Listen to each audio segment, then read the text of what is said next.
Good afternoon, everyone.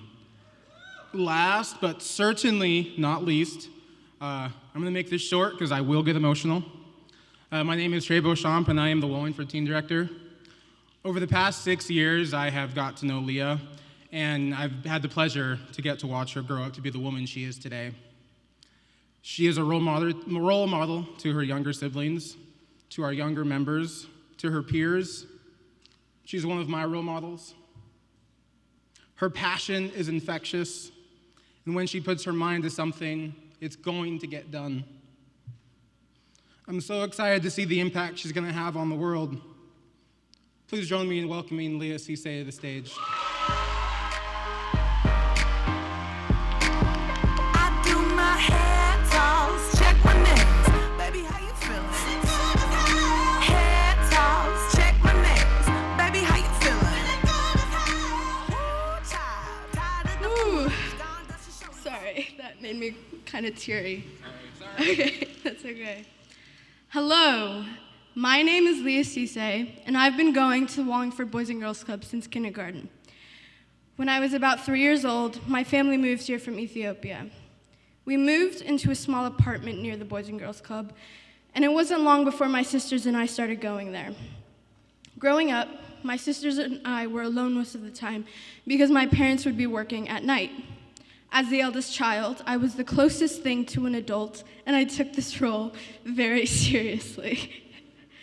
By the age of 10, I had experienced responsibilities that most people don't even have to think about until they're living alone.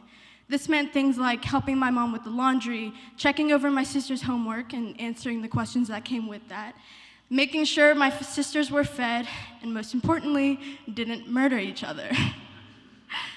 Although I had grown up with other kids my age, I always felt a sort of detachment that I didn't really understand then. All I knew was that I didn't fit in, but that I really wanted to feel like I did. And then, the Boys and Girls Club became a bigger part of my life, and things started to change for the better. I'm gonna be honest with you. Feelings of loneliness caused me to act in some ways that I cringe to think about today. I know that this isn't a unique statement and that many of you can probably relate. It's just a fact that middle school is a 3-year-long moment of shame. But, yeah. Personally, I felt that those 3 years hit me especially the hardest. Because of where I live in North Seattle, I've always gone to school with people that don't look like me. And because I wasn't able to relate physically, I tried to relate in other ways. I'd hide things about myself that I thought were too much because I didn't want to be seen as different. This mindset caused me to hide my hair, my body, and my passions. This fear caused me to never talk about my music, my favorite books, or what I wanted to do in the future, or any other of my passions. Insecurities about my body also impacted a lot of my bad experiences as well.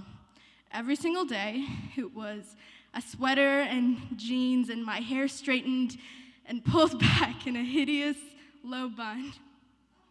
Ooh, I can't even count the amount of times I've answered, "I'm not hot," to people who asked how I just could stand to wear what I was wearing in the hot weather.